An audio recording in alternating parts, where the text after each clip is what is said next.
This is the standard advice, okay, that you're going to get. And I'm going to, this advice is wrong, okay, in a couple of areas. First off, lose weight if you're overweight or obese. Why? Because for every 1 pound of body fat, there's an extra mile of blood vessels. That makes sense. Quit smoking. Again, that causes free radicals, damages the arteries, constricts blood vessels, elevates blood pressure. Again, not bad advice. Eating a healthy diet. Now, there is the DASH diet. However, that means more fruits and vegetables, which is good. Low dairy fat, which is good. Less saturated fat, that's wrong. If it's animal saturated fat, that's dangerous. But coconut oil is low to a saturated fat, and that actually gives your body the materials to rebuild itself. Reducing the amount of sodium in your diet, that's dangerous advice because your body actually requires sea salt. But if you've seen that Morton salt, when it rains it pours, that's an industrial byproduct that you might want to use to kill snails, okay, around your garden, but you would never want to put it in your system. Okay, so, and then also the facts about reducing salt, I'll show you in a second, but that only works about 15% of the time. It negatively affects 85% of the people reducing salt. Getting regular exercise, phenomenal. But the problem is, if you exercise on a regular basis and you're carrying extra weight, your blood pressure is going to go up initially. So you can't use that as a gauge. Limiting alcohol, absolutely, that makes sense. The problem is reducing salt, okay, is effective only about 15% of the time. And then by reducing dairy products, okay, that's an okay source of calcium, but also they're not saying increase dark green leafy vegetables. They're not saying a lot of the things that your body can do. And they're not saying add calcium, because if you start cutting out all the dairy products, calcium decrease can actually cause elevations in blood pressure. Others can benefit from potassium or magnesium. Jogging and running may be helpful for some to lower blood pressure, but it actually is going to elevate blood pressure in a lot of people. I know. So what does that mean? We shouldn't exercise? No. Understand that blood pressure is a guide. Here again, we got before and after. And you could see that this person is bent, turned, and twisted. Okay, do you think that he was diagnosed with high blood pressure? Yes, he was. Another person. Now, if you give this, now this is the craziness. If you give this person a drug, does it make him healthier or sicker? Sicker. It has to. Now, this is why.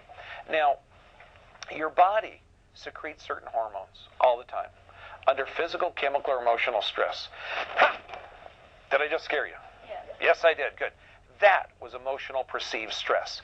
Now, this person here is under physical stress. What that means that right now his body is being chased by a tiger. Okay, now that means he's under physical, chemical, emotional stress. His blood sugar is elevated, blood pressure is elevated.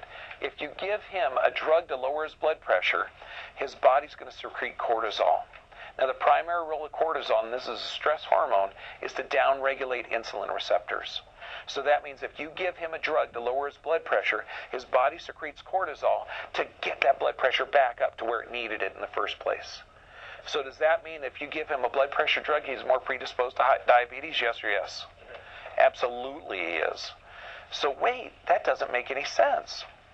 I know. He came to the chiropractor for headaches, and I said, to heck with the headaches, we'll get you out the blood pressure drugs. There he is 90 days later, no blood pressure drugs, normal blood sugar. Can you see the pattern here? The body's self-regulating. This system here requires a certain blood pressure given certain circumstances. If you smoked cigarettes in the past, if you have arteriosclerosis, if you have high levels of stress, you're going to have plaquing of the arteries. This body is going to require higher blood pressure. If you force it down to the same level for everyone, do you make this person healthier or sicker? Sicker. You have to. That's why this chart is brilliant. When you look at this chart, any choice you make, when you choose soda or Diet Coke, okay, you're taking a step, you're taxing those organs. You choose water and sunlight, you're taking a step in the right direction. You choose a sedentary lifestyle, okay, you're taking a big step in the other direction. You choose mild amounts of walking, mild amounts of exercise, you take a step in the right direction. This body can recover from arteriosclerosis. This body can recover from heart disease. This is an amazing structure because it's constantly being rebuilt. The stomach lining is replaced every 5 minutes. The lining of the colon is replaced every 24 hours. The liver is replaced every 6 weeks. So this is a very dynamic structure. You put appropriate materials in there, it rebuilds itself. And you could say, wow, it does look like an intelligent God-designed structure. And you'd be right. This is our future. Today, currently, the average person, and my mom is almost out of the rehab facility for a stroke. She never follows advice. Okay, but when you go to a rehab facility, or they call them old folks' homes, do the people there have a tremendous amount of energy? No, they're wiped out. So now if you take the average 70 or 80-year-old person, you give them the 28 prescription drugs a year, you have them, are we compromising blood supply to vital organs? Absolutely. They have no energy. They have no drive because they're overdrugged. Because they say now, they're following cookie-cutter approach. Should this man here, who's probably a World War II vet, who smokes cigarettes like crazy, should he have higher levels of blood pressure than he has right there? More than likely. More than likely. So we need to stop this. We need to start doing common sense in healthcare. This is absolutely what you require for healthy regulation. And I'm not going to say normal blood pressure, because blood pressure of 400 over 200 is normal if you're weightlifting. If you're speaking before about 40 people, my blood pressure better be high. Okay, now I'm going to show you one thing that's amazing. Okay, you're sitting down. Okay, now, right now, you have a sensor in your neck. This sensor is sensing carbon dioxide level and blood pressure. Now, do me a favor, you're going to stand up. Oh my gosh, you did that. This is so cool. Do you know what just happened? You went from here. Okay, now you can sit down again. Oh, that's neat. Do you know what just happened? Okay, and you weren't even aware of it. This is the beauty about human beings. When you go from sitting to standing, your heart gets lower blood pressure instantly. Now, the sensor in your neck instantly sends at 270 miles an hour a signal down to the heart to increase your heart rate so that you don't pass out. Okay, and when you sit down, the heart rate settles down and slows down because you don't require that higher blood pressure. And that sensor fires off 50,000 times a second.